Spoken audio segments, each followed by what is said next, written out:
Beneath bright moonlight, across waters deep, upon mountains high, your love I keep. Minds entwined, two kindred souls, transcending time, your heart I hold.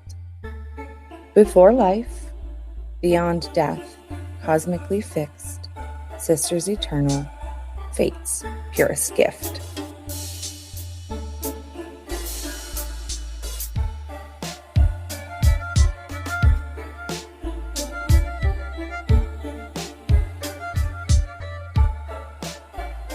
Hi, I'm Desiree. And I'm Mariah.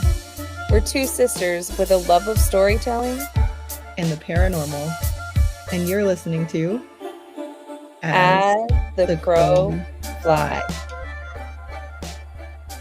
Hey everyone, so now that we're 5 episodes in, we wanted to formally introduce ourselves and share some of our inspiration behind our interest in the topic of our podcast, which is like the weird, the cryptic, the unknown, the mysterious, spooky, les spookies.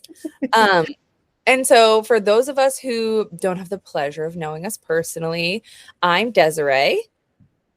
And I'm Mariah. I'm the oldest. And the shortest. And so we're sisters. We're 14 months and 1 day of different in age. So as Mariah said, she is the elder. And growing up, we've had some experiences that have sort of shaped us into who we are today. And that also kind of inspired our curiosity into this weird realm that we find ourselves drawn to.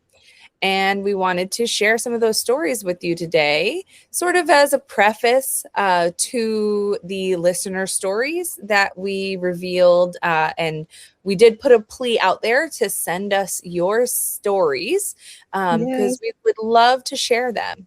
Yes. So you can send those to asthecrowflies.pod@gmail.com. So we hope that you enjoy hearing our stories and learning about us today. And we look forward to reading the stories that you guys send in to us.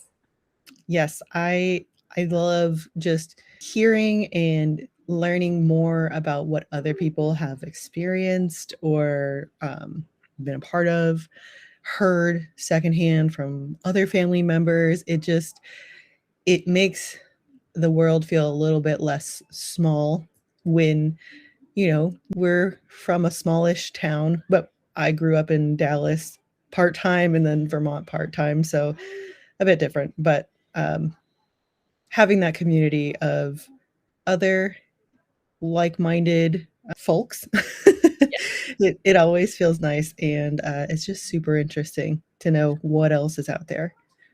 I agree. And I feel like, I feel like this community does feel small in a sense that it's like, I guess in my experience is like, I'm always kind of cautious of who I reveal this side of myself to, because it could go either way, right? Like it could go, people are like, oh yeah, and like they're really interested in that stuff too, and they agree. Or it could be like, you're weird. What the hell is wrong with you? Yep. Yeah. I feel that. And so, I'm not the most social butterfly person that you're going to run into, but still have those reservations of like, okay, I've kind of like talked to this person, have this acquaintance. Do I let it out now? Or do I just keep that normal mask on? Yeah. So I guess I wanted to start from like my earliest memory of spirits being mentioned, that the kind of birthplace in my life, if you will. I don't remember the specifics about, what happened to cause this conversation, but that memory is of Desiree and I in our mom's house trailer. The when we were probably up visiting for the summer. I don't think I lived up here yet, but I have plenty of memories of just being generally spooked in that house. We lived pretty close, like not right next door, but walking distance to a graveyard down that same road. It was relatively isolated on the bottom of the slope of a mountain, and the vibes were just all over the place. So I remember bringing it up to my mom and like voicing that fear of just like, I don't know what's around, but something is unsettling me. So I remember telling our mom that I was scared. I couldn't pinpoint what it was, but I was scared of something. And I remember her kind of sitting us down and just casually teaching us how to advocate for ourselves in a way, um, towards spirits or, towards the unseen. And she pretty much just told us anytime we had that feeling of unease or we didn't feel like we were alone and it didn't feel friendly necessarily, or we couldn't get a vibe off of it, she told us to just stand up, speak with confidence, and tell whatever it was that was in our space that they were not welcome if they were going to scare us, that they were allowed to stay in our home if they were going to respect our space and, coexist peacefully. But basically, if they were not going to be nice, they couldn't stay. And I, like, to this day, still feel kind of silly holding on to that, but also feel a lot of power from that.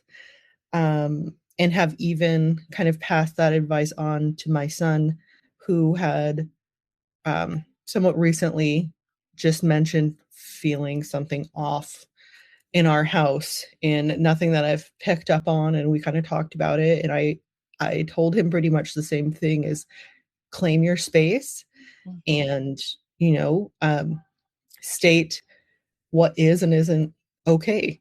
Yeah. Um, haven't followed up, so I couldn't tell you if he's had any more of those feelings, but I hope not hearing from him is good news. He Right. generally talks to me a lot. So hopefully that kind of helped clear that space or at least quieted things down. So maybe they hang out when he's at school. Yeah, and it's so funny how our brains work because I have a similar memory from our childhood, but with a different adult. And so your story is from our mom, and then we have our dad's side, which is it's a Mexican family. We've got like a very strong Mexican matriarch of the Mhm, family. And I just remember when we were kids, so for context, her and my grandfather owned a pretty large building mhm. in A Dallas. warehouse. Yeah, a warehouse. And she ran a business out of it. And then they built sort of a living space in the back portion of it. And it was a pretty big, pretty creepy building. Like there was dungeons, literally. I don't know Yes. what else you'd call them. Uh, Yeah, I remember just referring to them as the dungeons or the jail cells. yeah. I never took a close look at them because they were just not it. Well, and they had that terrifying warthog thing in the back. I thought I made that up in my head. Yeah, it No. was like a mounted boar's head something. Yeah. So scary. It was just these huge, sort of like prison style rolling heavy cement and cast iron doors Mhm. that close on. So, anyways, real creepy vibes there, right? And uh I remember our grandmother just like out of the blue, not necessarily shouting, but just very firmly claiming her space. And she would say, like, this is my house. You're not welcome here. Get out of here. And I asked her, I'm like, what are you doing? And I think she didn't want to scare us, so she didn't really get into it, but she just Mhm. kind of was like, if something is scaring you, you need to make it known that they're making you uncomfortable, and make it known that those feelings are not welcome, because this is your space. Mhm. And so I think that's kind of what piqued my interest in like spirits and otherworldly things, was just her openness to recognizing things were Mhm. there, um and communicating with them, even if it was as simple as, this is my space, you're not welcome here. Right. It's funny, like, I reached out to mom to confirm because I was like, "My memory is not the most reliable, Trauma. thanks to so many things." Yeah. But, and she's like, "Yeah, no, I remember telling you guys that." But as you're talking about grandma and that kind of, like, almost like shaky confidence, like Yeah. standing your ground even though you are, like, shitting your pants Yeah. almost. I can hear those words coming out of her, and I don't have that memory, but I very much, like, don't doubt those types of interactions that we had with, you know, more or less, the women in our family. Yeah. And I know that we mostly in Texas, like with our grandma and dad and grandpa, were raised quote unquote Christian. We were not like super Devout. devoted or Yeah. devout or anything. Like we would go to church occasionally. Mhm. Um, Praying at meals was normal, and like I think talking we about did Bible study, or like youth Bible, something I yeah. remember. Yeah, youth groups, and then going to, Yes. like, church with grandma on Sunday on those, like, the bigger church where, like, you had to dress up. Uh-huh. Um, and then, just kinda casually hearing about, like, stories from the Bible and miracles from Jesus, demons and angels, Yeah. and so, like, already kind of had that introduction to otherworldly happenings, and so I nowadays am more agnostic, feeling like very spiritual still. And I don't believe that, our physical beings are the only things that exist in this Yeah, for sure. uh, There's gotta earth, be. universe, wherever. Yeah. Yeah. But I don't necessarily follow any like specific religious beliefs. I just, in my soul, I guess, know that there's got to be more based on my personal experiences, based on stories that I've heard from other podcasts, from friends, from family. And so I don't believe, that like the end of our life, I guess, is really the end. Yeah. And, you know, there are, in my mind, almost certainly, invisible forces and spirits and Mm. things interacting with us day to day, that we just can't explain right now. Yeah. Eh, and I share the similar beliefs, right, Mariah? Of like, not necessarily Christianity, but not also saying that there isn't something else, Mhm. And I guess my take, or my stance on things, is that our bodies and our minds just give off so much energy, that Mhm. there's no way that that energy just dissipates and ceases to exist when our physical bodies stop. And Mhm. so then I think, um, why we see some of the things that we see, are or that we hear about, or I'm thinking of residual energy or active energy and things like that. Like, there's just so much unknown about the energy that our physical bodies and our mind possess, that there's no way that that just disappears because we're no longer alive. Right. And like even in a scientific sense, I kind of go back to like the law of conservation of energy or the law of conservation of matter, um different laws, but basically stating like that energy and matter cannot be created or destroyed, only Wow. transformed from one form to another. So, I Yep. mean, that is proven in a scientific kind of like numbers and calculations sense. Hmm. But I mean, our brain alone is still, there are so many things that we don't understand Yes. about like how it works. And we know a lot, but I don't doubt that there is so much more left to learn that Hmm. we just haven't discovered yet. I mean, think of kind of going back to Diet Love Past, talking about like wind as an invisible Right. force, thinking, you know, it has that kind of power to affect tangible objects and to move and to have an impact on things that we can see. Yeah. Who's to say what other invisible forces we just haven't put a name to yet because they haven't been studied? We may be far, far away from any kind of spiritual energy research, you know, but that to me, that's not a definitive answer to say, well, it doesn't exist. We Right. just don't understand it. Exactly. I think that's a really good way to put it. It's like the same thing that we've talked about with some of these other beings that we've explored already, right? It's like there's not proof, that it does exist, and there's not proof that it doesn't exist, but there's something weird happening, and Mhm. how do you explain it? Yep.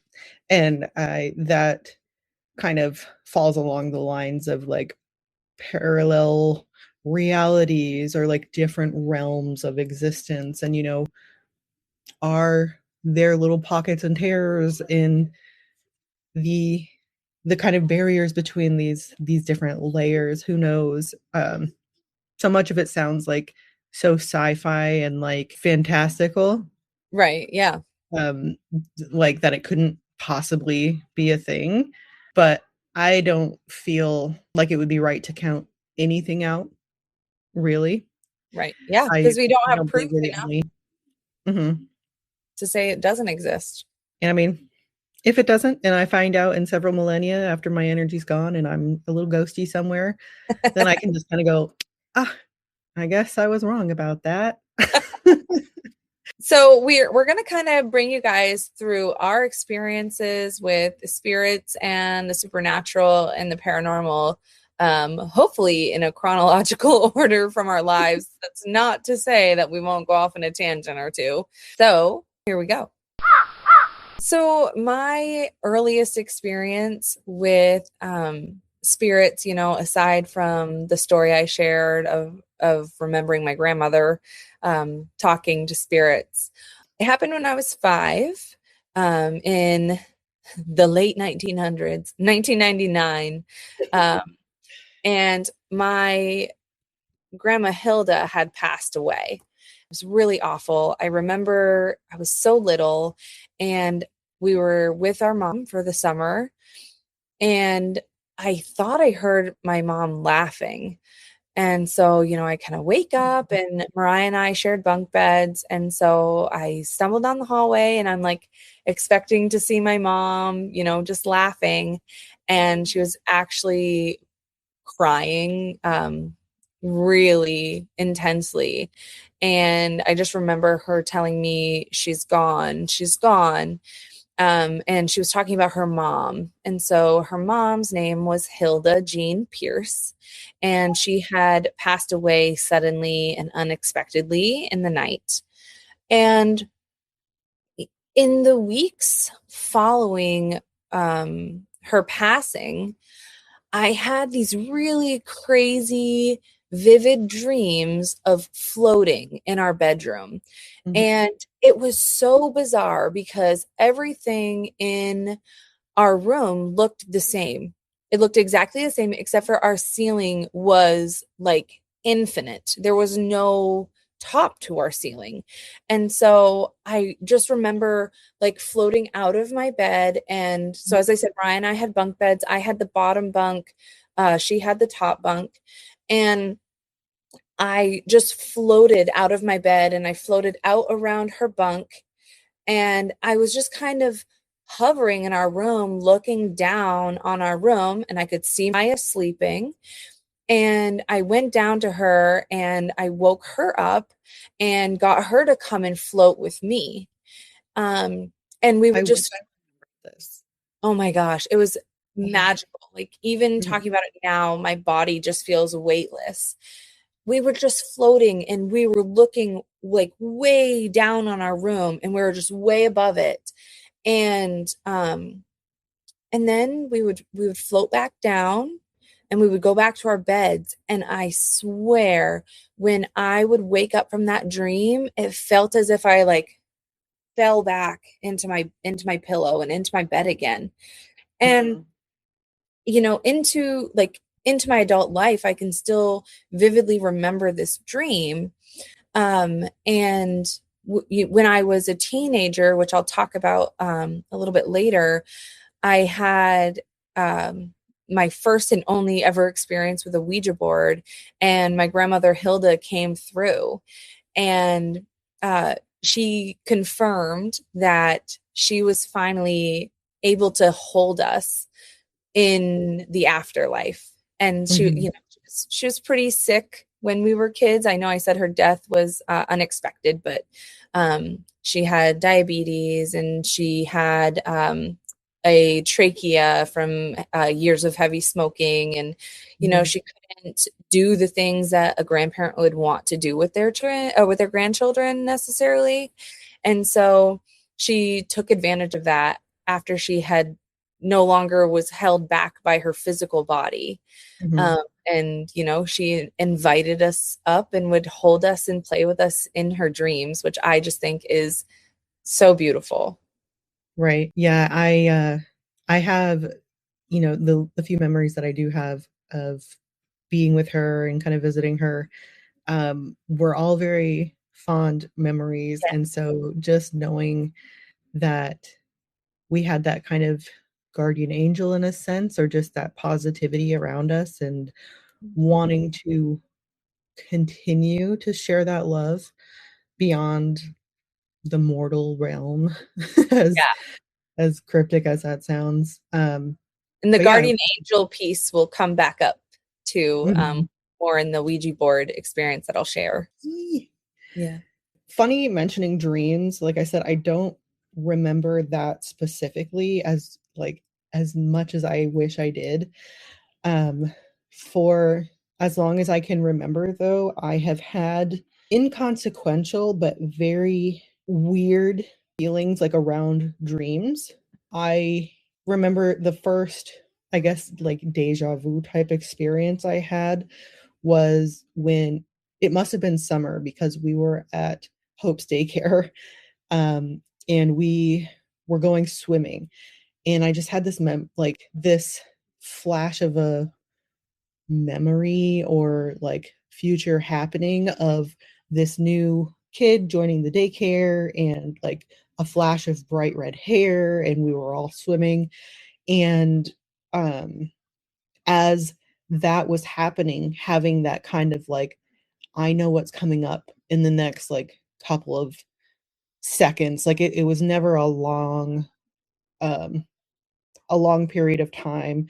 And like I said, it was never about anything seemingly of importance, just kind of like those moments happening and me recognizing that like I've done this, I've seen this, I've experienced this before.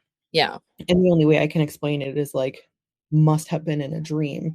And I've continued to have those experiences through my adulthood, um, which I have to say makes longer dreams that have intense feelings feel very scary, because then I start to think, is this the moment that I'm having a dream of significance? Is Right. this actually going to happen? Mm-hmm. Uh, Is this a premonition of sorts? yeah, I mean, most notably with our cousin. I won't go into too many details there, but I mean, I had a very um, just shock to the system kind of dream, that really scared me, and thankfully did not come to fruition in that way. Um, but I've continued to just have those deja vu moments, and it is such a trip, still to just sit there and just have this flash of like, I know this. And Right.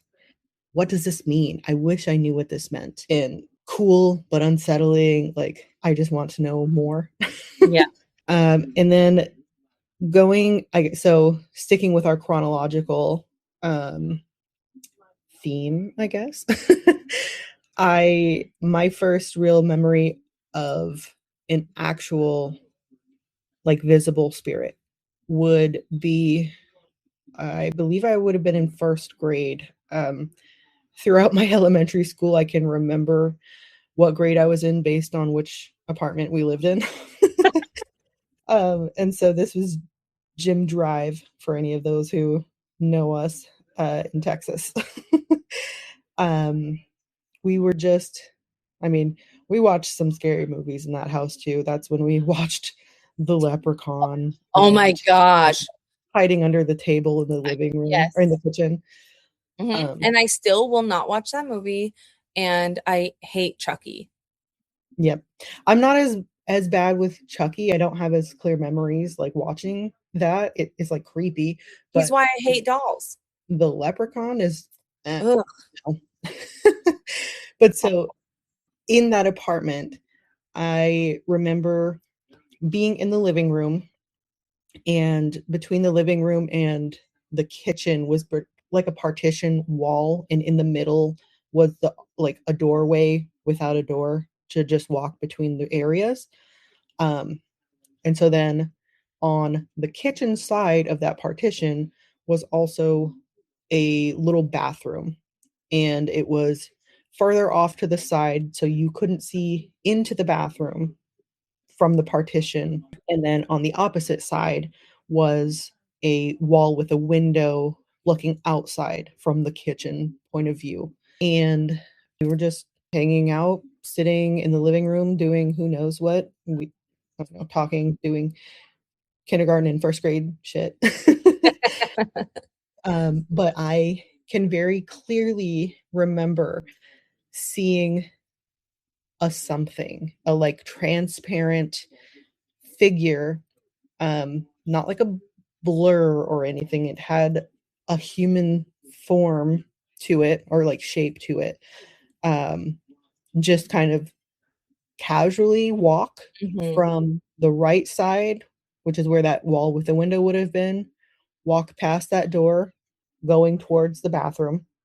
A couple seconds later, seeing it walk right back past the door area and out the kitchen wall window, I'm Yeah. assuming. Where else would it have gone? Um, there was no interaction with it. There was no, I mean, I didn't get any vibes off of it, good or bad. Just it was there. And it, I mean, some weird stuff happened when we were growing up, but I know it wasn't a random person in our house.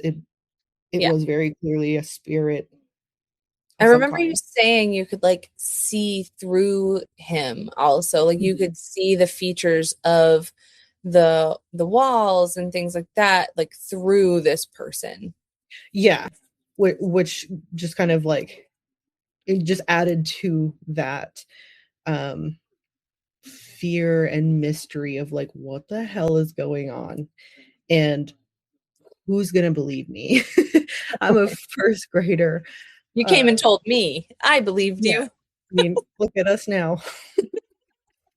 And so that, as far as actual memorable experiences, is the first time that I can ever remember encountering a ghost or a spirit. And part of me feels like it must have been like a residual type of thing if it's just kind of walking back and Yeah. forth in a known like pathway of that apartment, never kind of acknowledged, looked at us, Mm. interacted with us or anything.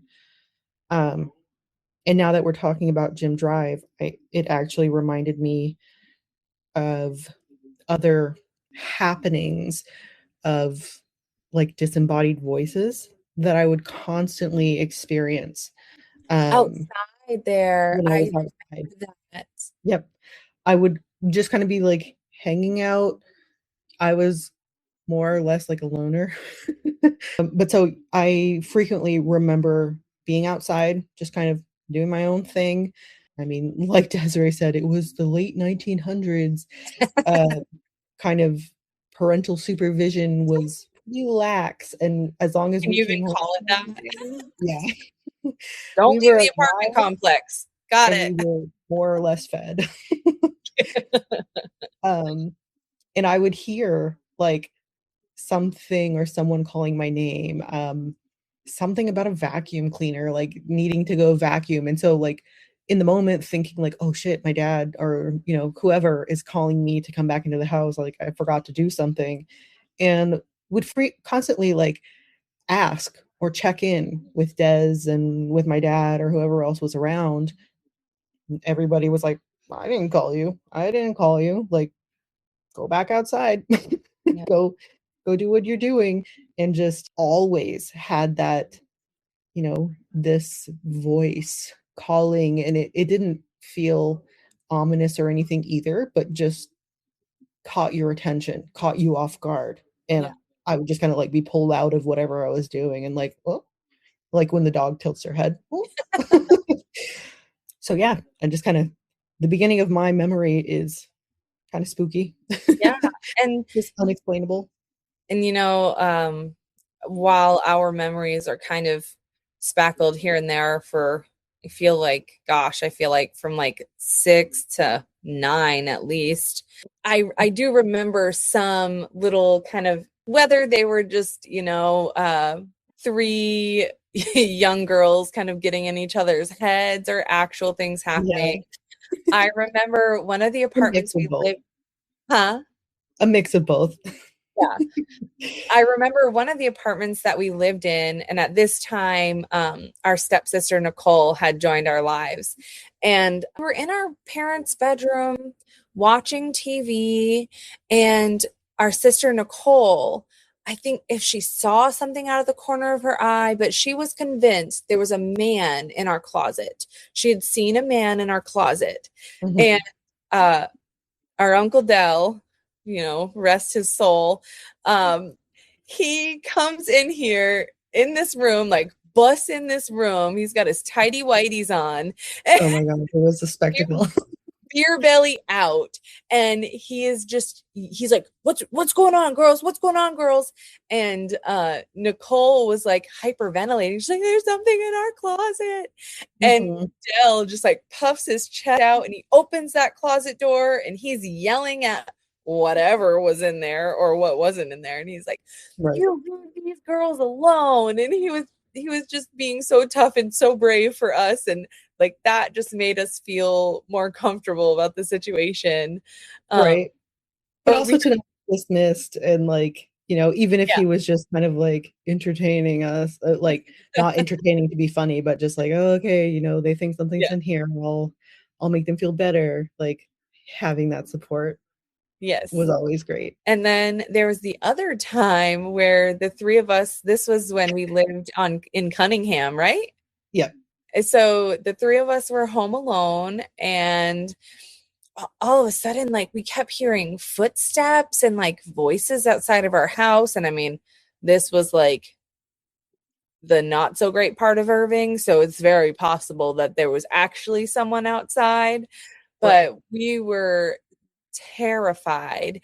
And we were thinking that it was a ghost because we were panicking, and we were calling our parents, and they finally answered, and they're like, what is wrong? And we're like hyperventilating, three hysterical girls. And we're like, we're hearing all these sounds. And they're like, why don't you call the cops? And we're like, well, what are the cops going to do for a ghost? Yeah. So, Also, just just like their reaction to us, would a cop's reaction be any different? Of just right. like, why are you calling us? Yeah, exactly. Like, what are we going to do about it? They did rush home, and they brought us a bucket of fried chicken. To ease our minds. Fried chicken will always do that for you. Yeah. And then I don't know if, these experiences from when we were younger kind of shaped us. and kind of molded us and developed an interest in the paranormal. But some of Mhm. some of my best childhood memories are being in Vermont with my sister, with you, Mariah, and we would we would sit on opposite ends of the couch and put our feet facing each other, so our feet were towards each other, Yep. and we would watch Ghost Hunters. And whenever things would get really like scary, or like they'd have like a really good piece of evidence where I'm like, oh my gosh, like you can't debunk that. How are you going to debunk that? Like that has to be true. We would Mhm. hold each other's foot. Yep. And it became like a joke, but not joke of like if something was getting really serious, we would stick our foot out. "Hold my foot," Hold my foot. not just reaching for the other's foot, but like, "I need you to hold me right now. Hold Yes. my foot." Yep.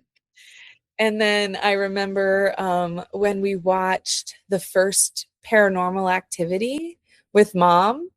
I don't think it was Insidious. Oh, okay, yeah. You're right. It was Insidious. And our stepdad went to bed because he's like, this is a stupid movie. And me, mom, and you were literally screaming That you screamed, you scrumped in the like living room, shared a wall with their mom and bed. dad's bedroom. Yeah, it's actually the room I'm in right now.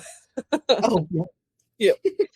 And oh yeah, it just, but we've just always had an interest in these things, and who's to say kind of what shaped those interests or not. Mhm. But here we are with our own podcast on spooky stuff. Yep, talking about chupacabras and Baba Yaga, Yeah. Um, disembodied voices that we swear are not just in our heads. yeah, who's to say? And so another experience I had, so I kind of alluded to it earlier with talking about my experience with my grandma Hilda. And so, when I was in high school, I was on a cheerleading team, and we had a fundraiser yard sale at our coach's house. And her dad had just passed. So, we were kind of trying to help her declutter and kind of try to help her cope with losing, her dad. And so she asked us to come help her clear out her house some, and then we could also raise money for our cheerleading uniforms. And then after we did the fundraising at her house, we all had a sleepover together in her living room. And, her father did pass away in that house. And it was we're in rural Vermont. It was a very old Mhm. farmhouse that they lived in. And so, you get a bunch of teenage girls together and we're like, let's use a Ouija board. I'm not going to tell the whole story because it is very long. So many crazy things happened with this Ouija board. And through that Ouija board experience, was, the first person to come through the Ouija board was actually my grandma Hilda. And she confirmed, like I said, that was her in my dream. And I had gotten into a car accident. So I was a month into dating my husband. My mom didn't like him because he was my high school boyfriend, and I had a curfew, and she was very strict on curfews. And I was driving her car at the time. I don't remember why. Anyways, I'd barely gotten my license in February. And so I was a new driver, stayed way too late at my husband's house, and was trying to hustle back to get home in time for my curfew. There's no way I was going to make it home. And Mhm. mom said, not to take this specific road because it had a notoriously bad frost heave and she didn't want me to bottom out her car. So I had to take a less familiar route home, and ended up kind of falling asleep at the wheel, coming to. All I remember is I saw the curve was coming up, and it's a really sharp curve. So I hit the brakes Mhm. and my car lost control. And it's And going downhill, isn't it? yes, For and instance. I should have flipped over and over and over again down this hill. But somehow my hands were not on the wheel, and I just remember seeing the wheel turn. and my car all of a sudden it just like caught the road. I stopped sliding, caught the Mhm. road, and it just sent me forward into the ditch. And I just remember like I'm like, there's no way my wheel should have moved like that. It should not have moved the way it did. So long story short, in this Ouija board session, grandma said that that was her protecting me. And so, you know, when you said guardian angel earlier, yeah, she said, like, yes, I am all of your guardian angel. Mhm. No, I remember parts of that, but that that bit about Grandma Hilda being there through your car wreck, Yeah, I my had own forgotten, fault, not an accident.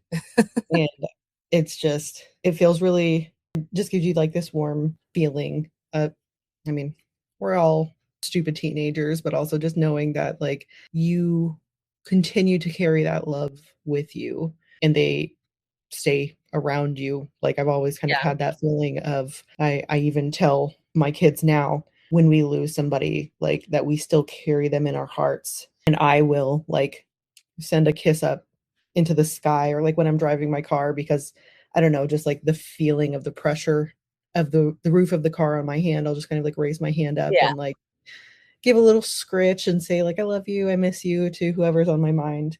But I very much have that feeling still of, like, our loved ones being nearby, knowing that we miss them, like, still seeing the love that we have for them and not really being gone, you know? yeah. We can't see them, but the energy never goes away, I don't think. One of the cheerleaders, her brother had passed away in a pretty big, well known car accident. It took the lives of a few local teenagers, and her brother was one of them. And he came through the board and was communicating with us and knew things about people in their current lives that he would not have known prior to his death. And so it was so weird. It was like, how do you know these things? And I think he said something along the lines of like he can see people, they just can't see him. Right. And sitting next to me was one of the cheerleaders, and she was kind of a smaller, more like frail girl. She had some health issues, and she looks at me and she's like, I don't feel good. And all of a sudden, so as our hands are like resting on the planchette, the only way I can describe it is as if someone had like an ice cube in their mouth Mhm. and was just slowly like blowing cold air under, it was like under my hand, like a ball Right. of cold air under my hand that was Ooh, resting on the planchette. And as soon as I recognized that feeling of cold air, the girl next to me who had just told me she didn't feel good just bam slumps forward. She had passed out. oh my god. And so he was drawing energy from the room because we were asking him, you know, all of these questions. We were asking him to make himself known. We were asking him to knock on things. And we even, when that happened, we were asking him to like physically come in contact with his sister. And she was laying on the ground, and it was like, eh, it The looked, sister was? yeah, his sister was. Her whole middle body, like Mhm, butt, comes up off the ground, and she's just making the craziest noise, like a guttural noise. mhm. And then we all had to say, like, okay, like, thank you for showing us you're actually here, but this is scaring us and it's scaring her. And then he like apologized for it all through the Ouija board. Wild, wild Gosh. You've experience. told me this before, and every time is just like, "What?" Yeah. It's just as intense as the first time you've told me, and like you said, like, the full story is it just that next level even, of what the heck, you know? Yeah. Yeah, and I do get why people are like, there's no way that's real. And I'm like, listen, I wish I didn't see all of the things that I saw, but I Right? did. Mhm. And so continuing into my adult life, I've kind of determined that my connection to the spiritual realm, world, whatever you want to call it, is through my dreams. Mhm. Um, I've had some pretty bizarre dreams, but they all kind of seem to be similar in the sense that in my dreams, I'm experiencing what I would actually see if my physical body was awake in that moment. Like Right. the dream with Grandma Hilda, I was seeing our bedroom. I could see you. I reached Right. out You're and not grabbed your seeing hand. your body floating. It's a Right. first person point of view kind of Yeah. deal. Yeah. And so, one of my more recent things were all at my previous house. And I was my daughter always had to sleep with me on my chest. And Mhm. I had fallen asleep with her on my chest. And I happened to look over from where I was actually laying on the couch, and I could see the room that I was sleeping in. And in my doorway, so kind of like you mentioning with the Jim Drive house, it was like a doorway without a door. It was between my dining room and my kitchen.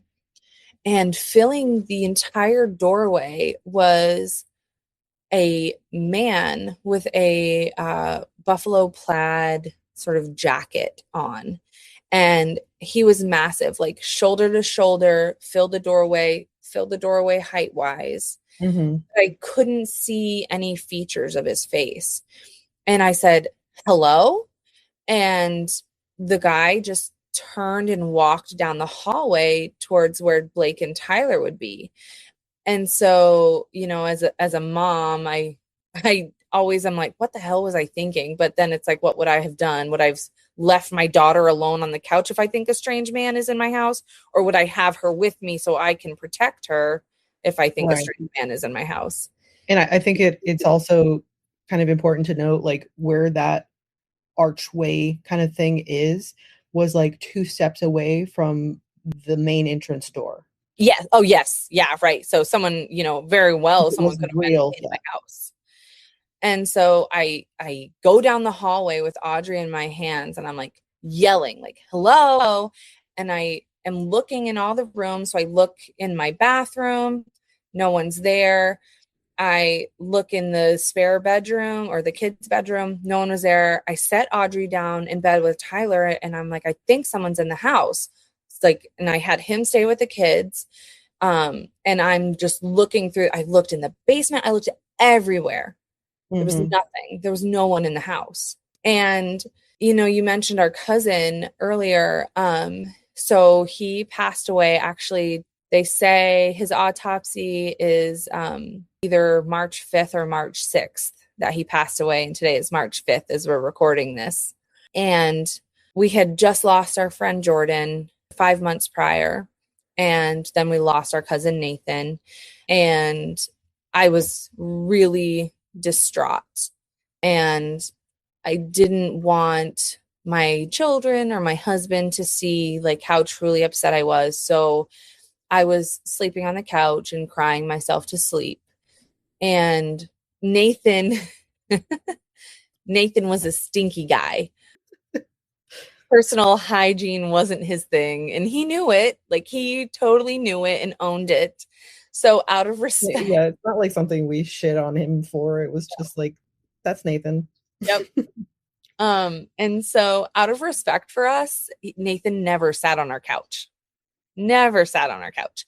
He would always take a chair from the dining room table and spin it around, and he would sit facing the living room. And that's kind of how we would all hang out together. Mhm. So I was sleeping on my couch. We had a big L shaped couch. And so I was sleeping on the end of the couch where I was facing the dining room. And, this is like days after he had passed. And in my dream, I'm looking into the dining room, and there's Nathan in his chair facing the living room, but his Mhm. his arms were on his legs and kind of like slouched, and his head was down. Mhm. I just remember calling to him, calling to him, calling to him, and nothing. And then I woke up and the chair was back where it normally was, like pushed into the Right. table, and no one was there. And then it was either the next night or the night after, same thing. I had cried myself to sleep and I had a dream where I was looking into the dining room again and there was Nathan in his chair, arms on his knee, head down. And I said, Nathan. And I said, God damn it, Nathan, look at me. And Nathan just picked up his head and looked at me and smirked and just kind of nodded.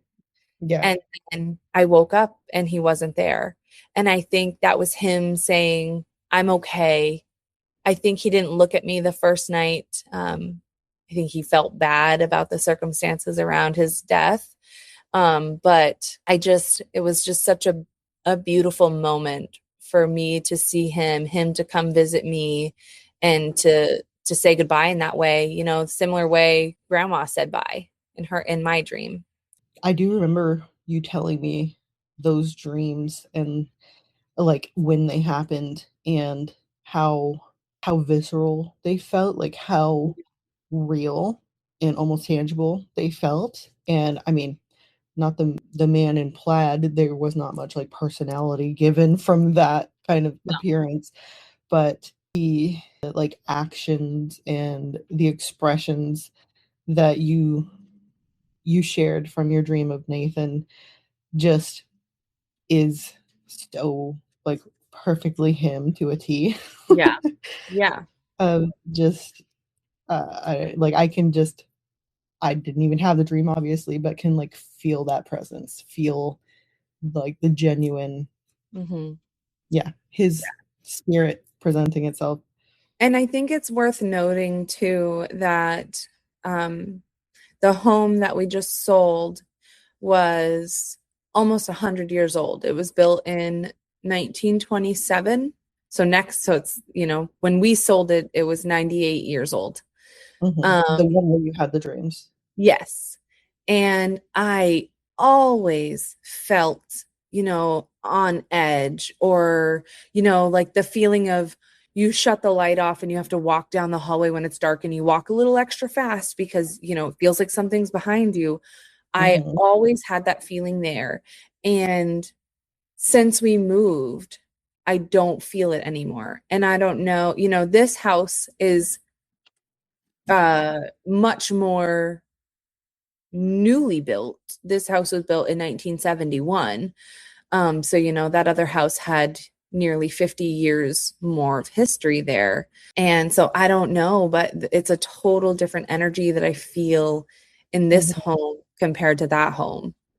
Right.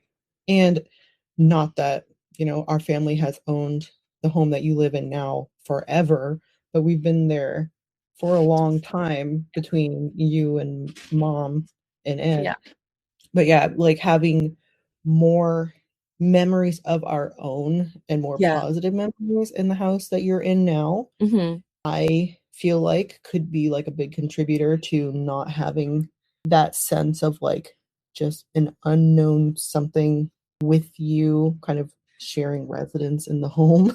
Right. Yeah, definitely. Uh, I think that's a good point. Of the however old this house is, I'm trying to think of how old mom is. I won't say it.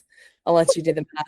But yeah, like 20 years of this home's existence were with our family. Oh, and a really cool thing I found out too is that people that we know, his grandfather built this house by hand. oh, for real? Yeah. That's cool. Between that original person who built the home, there was, I think, only one other family who lived here Oh, until our no. family lived here. Yeah, that's So pretty that neat. can make a big difference. Yeah, there's not a whole bunch of like mixed energies and emotions and stuff. Hmm. I was just kind of, I don't know if reminiscing is the right word, but chatting with Gabe about, you living in the house now. And he was asking like why we had never moved there before or, about mom moving out and stuff. And I was like, I mean, not that I'm super attached or detached from the house emotionally, but like I really love knowing that the memories and like the spirits that we have in our lives like still have this place as their home too. Yeah. Even down to so I was like, Himmy, our little hamster, we buried on the property, Yeah. very close to Bandy, Boogie. I believe. Yeah. Yeah. Right behind the outhouse, isn't it? Yeah. Well, that's not there anymore, thankfully. But Yeah. Um, and and Rex is sitting in here on the stand next to the TV. yep. And I was telling him that we used to like kind of joke, but I felt not, you know, joke, but not totally like wave it off as unserious that Bandit would roam around the kitchen and pop the cupboard doors open, and we would joke that Bandit was coming to visit. Yeah, you know, it's so cute. Now we come out and like every cabinet door will be open because the cats go in there. And I'm pretty sure they're hunting mice, but it's just kind of like makes you know, all the doors would be open and we'd think it was Bandit. Um, and Maybe they're especially his hunting mice snack together. cabinet. Maybe they're hunting mice together Huh? Yeah.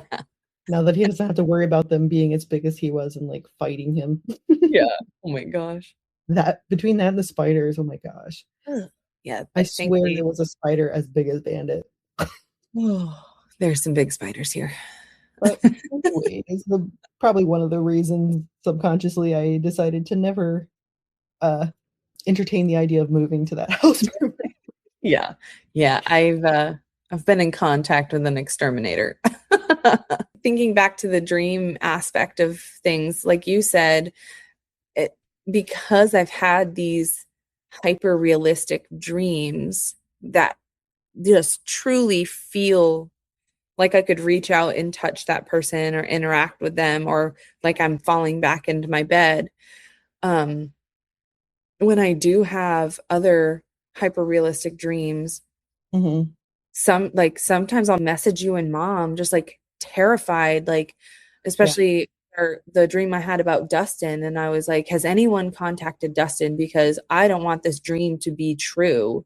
right. Um and you know he was contacted and he was okay. Just having a hard time discerning which of my dreams are real or could or were manifestations of something and Right. which are just dreams. It's hard and like I said, I've had those like deja vu type dreams, but I have the very similar like I guess long form dreams that just feel so vivid and like I'll be messed up for like the rest of the day when I wake up Yeah. because my body still holds on to those emotions of like fear, panic, like extreme sadness or whatever I was feeling and will have to like go lay on the couch with Nate and just like hug him until I can Yeah.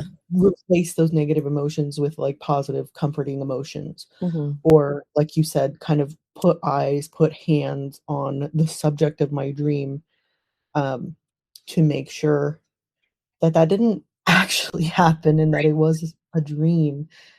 And like you were talking about your one and only Ouija board experience, as much as I don't even want to say it out loud partly, I've used Ouija boards with I think mostly it was with Hannah. And, we would kind of play around and stuff. I don't think I ever asked really serious questions, and part of me is thankful, and another part of me almost wants to wish that I had more experiences, but I am so nervous, like, at this point in my life of opening myself up to something that's, like, preying on a Yeah. weakness or a vulnerability, of, like, using the Ouija board to seek answers and having some kind of spirit or entity latch onto that Yeah. and say, "I'll tell you what you wanna hear," Mhm. whatever is. And, Yeah, now and we're down to life and death and whatever else. in our Ouija board experience, we closed the session because we talked to all the people who it made sense to talk to, and then all of a sudden this other thing came through, Hmm. and it was something that was attached to the property, it said. Hmm. And then we said, "Are you good or bad?" And it went to bad. Nope. And we were like, "Okay, you are And then not you go, welcome." all right, I'm good. Out. Yeah. We're like, and we were firm. We're like, "You are not welcome here. You are not welcome to continue this session. We are saying goodbye." And we close out the session. And that is why I will never use a Ouija board again. Hmm. Am I glad I did it? Yeah, I mean, it was a cool experience. I got some answers. My friends got some answers. It was a really wild experience. Hmm. Um, but of all of the positives that came from that, something malicious still tried to come through. Right. And it just goes to show like you've got to be really, if you are ever going to use one of those tools, you've got to be knowledgeable, and you've got to follow the rules, and you've got to make sure that you're smart about it. Yeah, like have really set clear intentions, Hmm. going into it with like a healthy mind frame, not going into it like troubled and scattered and stuff. Right. And even in the best of situations, like there's so many times where you hear of these like nightmare incidents, um, Hmm. that I don't think I, like you said, would ever open myself up to that possibility now that I know more. Yeah. Yeah, and I think, it's helpful for us in our situation because we do watch, ghost hunters, and we do listen to Two Girls One Ghost and Morbid and all of those, and um just by having exposure to all of these different instances of using these things and really seeing how things can go so wrong is sort of like another reason why we are like, "Oh, okay, pump the brakes on that. I'm not using that." Lately, I've been wanting to kind of branch out or like put out feelers to open myself up in like specific intentional ways, like kind of learning more about tarot and just kind of things along that line. I really want to do a past life regression. That too. And I think, I don't know if I tagged you or meant to send it to you and didn't send it to you, about this person who is like, oh no, was it that post that we were both replied to about like the Rock. amethyst? And yeah, Yeah. I Which is saw really it. cool. It was like a blue rock. Was it? And Oh, we I were, the answer.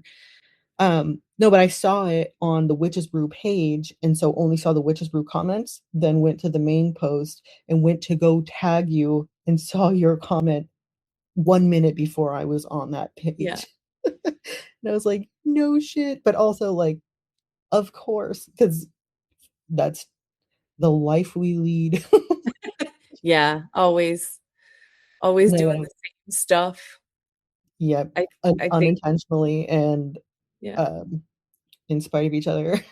Yeah, we've got weird twin energy for not being twins. Yeah. Even down to being dressed as twins when we were younger, Oh gosh. with grandma, like being a Mhm. seamstress, knowing how to make clothes and just making us the same dresses and shit, just one slightly larger than the other. But then remember the day where we went to go get your hand tattoos and we showed up both wearing a Sublime shirt? Yes. Oh yeah, no, there's plenty of Weird quote unquote synchronicities. coincidence. Yeah. Yeah. Um, See, we just said it at the same time. I'm pretty sure we're just two halves of the same being. Yeah. Yeah, for sure. No, but I wanted to kind of branch out, try those things out, or just learn more about them. Also learning about our ancestry and kind of like the Mexican heritage and I think like Mexican heritage and our native ancestry. that is I think more of our like indigenous background is I can't remember if it was Aztec or Mayan, but like Mexico region Native American, not Mhm. and I don't know if they were ever called or maybe is just like a all-encompassing derogatory term of redskins for like any Right. indigenous people. I would like to know where our name comes from.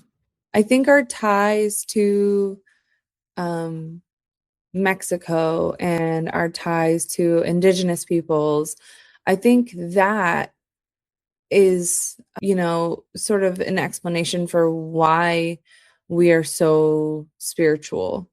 Mhm, Um, because those peoples traditionally are very in tune with spirits. And like you think of Mexican culture and celebrating Dia de los Muertos and, recognizing that when your loved ones pass, they aren't necessarily gone, and there's just a small bridge that they can cross over. Like I've got the movie Coco playing in my head. yeah, yeah. But Literally, they're like, just a separate realm, a continuation in a different form. yeah.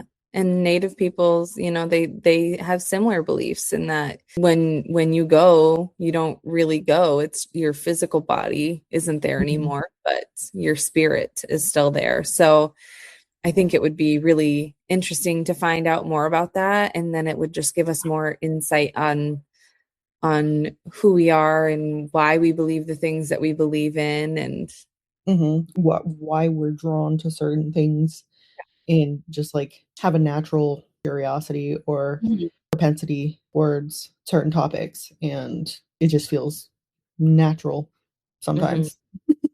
Yeah, for sure. Well, we hope that you guys enjoyed listening to our stories and hearing our conversation and getting to know a little bit more about us and get a better, closer look into our weird selves. Yes. We hope to be around for quite a while sharing, more of our personality, more of our quirks, and I part of, like, the culture that I've picked up from, like, listening to podcasts is, like, having that sense of community of, like, like-minded people or just kind of having similar experiences, and Yeah, so I look forward to sharing more about us and hopefully as people become comfortable or hear more about us are open to sharing more of yeah, their own stories yes. to learn about the world and about the people in it. Yeah, and that's a great reminder, Mariah. We are looking to hear from you guys and hear some of your stories. So, yeah, we put a call out on social media for you guys to send us in your stories. You can email them to us at asthecrowflies.pod@gmail.com. And it doesn't have to be something that your name is tied to. If Mhm. you're kind of like we were at the beginning and you're not comfortable sharing your true authentic weird self, we feel you, and we will respect your anonymity if you so wish to be anonymous. So just let us know in the story. But please, if that's something that's holding you back, don't feel like you have to, give us your first, middle, and last with your social. um, Yeah. we'll keep John you in. Doe, Jane Smith, Yeah, exactly. Or make up a name and yeah, right? whatever. We just want to hear from you. Yep. Just talk to us, please. Please. Again. So along with the email address that Desiree shared, I also wanted to debut our website. There is now a one-stop shop, if you will, of all As the Crow Flies information, and that is As the Crow Flies pod. pretty similar to our email. But there you can find links to all of our social media, as well as like our Spotify and some of our other podcast platforms that you can find us on, as well as our forms that we've mentioned a few times. So specifically sharing feedback, leaving stories if you would like to, and topic suggestions even. So we're pretty early in, obviously, and if there's something that you are really interested in hearing and haven't heard on another podcast or want to learn more about, and it's something that piques your interest, we would love to know.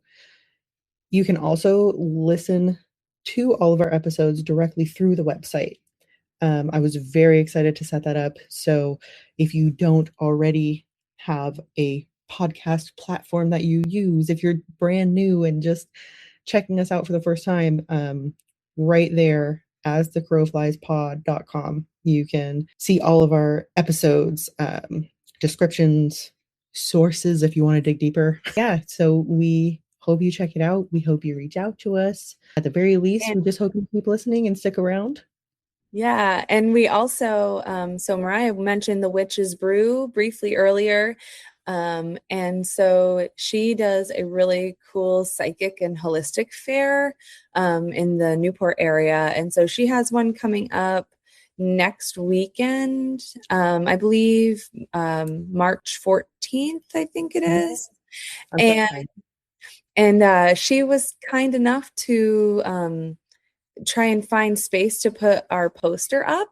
And so if you happen to be checking out the Witches Brews Psychic and Holistic Fair at the Tasting Center in Newport, you'll see our poster there. And we've also got Men for Magog Press is printing us some stickers. And so you'll see those scattered around the Northeast Kingdom. And we might get some over to Florida too. Our mom works at a bar down in Florida, and so we're going to send her some to Nina and Tara. We'll cover Texas while we're at it.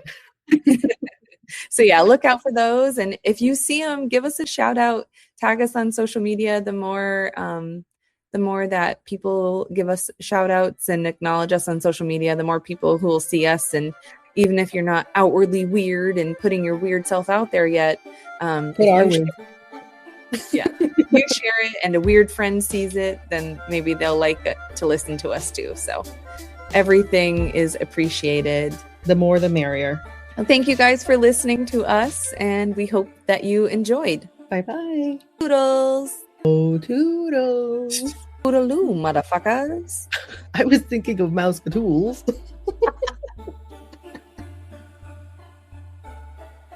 Reach out to us at asthecrowflies.pod@gmail.com with any stories you want to share. And what were you going to say? Sorry, I cut you off. Couldn't tell you. Wonderful. Love that. Yes.